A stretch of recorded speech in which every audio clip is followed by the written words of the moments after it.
You wake up, and your fingers are already numb. Step outside unprotected, and the cold alone can kill you within minutes. This was not one brutal winter. This was every single winter, for thousands of years straight, generation after generation, with no heater, no insulated walls, and no way out. If you were dropped into that world tonight, with nothing but your bare hands and whatever clothes you are wearing right now, you would not survive 1 week. Today, we are uncovering how people actually made it through the Ice Age, and the real answer is far darker and far more brilliant than cavemen wrapped in fur. Let's start with the body itself. Human skin was never built for this. We are, underneath everything, a tropical species, thin-skinned, sparsely haired, built to sweat heat away rather than hold it in. Drop a naked human into a windswept, sub-zero landscape and hypothermia sets in almost immediately. So, our ancestors did something radical. They stopped treating predators as only a threat and started treating them as raw material. Bears, wolves, big cats, the very animals capable of killing a person were hunted, skinned, and worn as a second body. This was not fashion. It was a desperate transfer of someone else's insulation onto human bone. Every hide taken was a brutal trade with death itself. Wear the fur or lose the fight against the cold. And it was not a quick process. Hides had to be scraped clean of fat, stretched, worked by hand for hours until they were soft enough not to crack in the cold, then layered. One skin against the skin, another over that, trapping warm air in between like a living wall. That single decision to wear the dead is a large part of the reason humans could walk into landscapes that no other primate on the planet could survive in. But a loose hide draped over the shoulders only goes so far. Wind finds every gap, every seam, every inch of exposed skin. What actually changed the equation was something smaller than your finger, the eyed needle. Around 30,000 years ago, at sites across what is now Russia and Central Europe, people were carving needles out of ivory and bone, threading sinew through a tiny drilled hole to stitch hide into fitted, layered clothing. Suddenly, instead of fur just draped over the body, you had sleeves. You had a hood sealed tight against the neck. You had trapped, insulating air. The same basic trick a modern winter coat still relies on today. This was not a one-time invention either, and it was not always mammoths and bison being hunted for it. At a much later Ice Age site in what is now Wyoming, archaeologists found needles carved from the bones of foxes, bobcats, mountain lions, and hares. Meaning, people were running trap lines for small, dangerous predators for the sole purpose of harvesting their bones and their fur. Some researchers point to an even older needle, roughly 50,000 years old, recovered in Siberia, proof that once this idea existed, it refused to disappear, and the needle did not stop at clothing. The same tiny tool was used to knot fishing nets and stitch carrying bags, which meant food no longer had to come only from chasing down massive, dangerous megafauna. It could come from rivers, and smaller game too. Archaeologists now argue that this one small tool, more than fire, more than the spear, is what allowed humans to expand into regions that would otherwise have been an automatic death sentence. Clothing solved the body.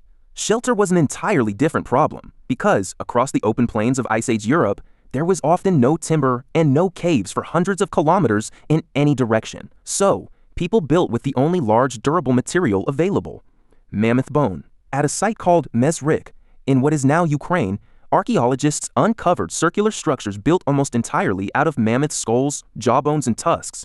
So, dozens upon dozens of bones, stacked, interlocked, and very likely sealed with hide and packed earth for insulation. Recent dating places one of these structures at around 18,000 years old, constructed during the harshest phase of the last Ice Age, with evidence that it was returned to and maintained across many generations, rather than used just once and abandoned. Sit with what that actually required. People were selecting, hauling, and engineering the skeletal remains of animals that could weigh several tons apiece, one bone at a time, purely to have 4 walls standing between themselves and the wind. Each structure spanned somewhere between 12 and 24 square meters, roughly the footprint of a small modern room, and inside archaeologists have mapped hearths, tool workshops, and dense piles of butchered animal remains, meaning this was not just a shelter, but a fully functioning home. It stands today as one of the earliest known examples of architecture on the planet, and it was built entirely out of the dead. Here is where the story turns genuinely strange. At a site in northern Spain called Cima de los Huesos, literally the pit of bones, researchers have spent decades pulling the remains of dozens of ancient hominins out of a deep underground shaft, distant relatives of the Neanderthal lineage who lived several 100,000 years ago. It is one of the largest collections of human fossils from that era found anywhere on Earth, all mixed together at the bottom of what was essentially a natural tomb.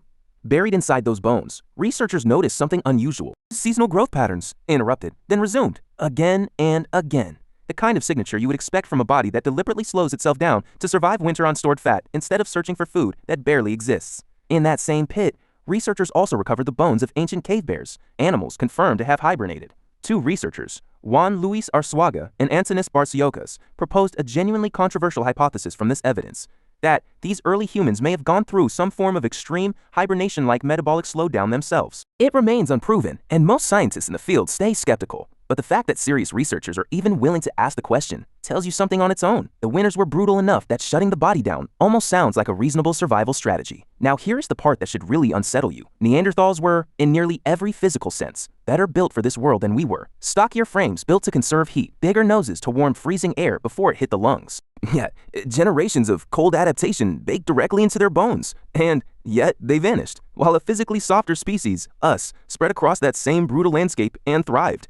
For decades, the assumption was simple. Modern humans outcompeted them through raw advantage, or simply pushed them out of shared territory. But newer research is pointing somewhere else entirely, and it suggests direct competition may not even be the main story. Some recent models estimate that the geographic overlap between the two species was surprisingly small. What set Homo sapiens apart instead was connection.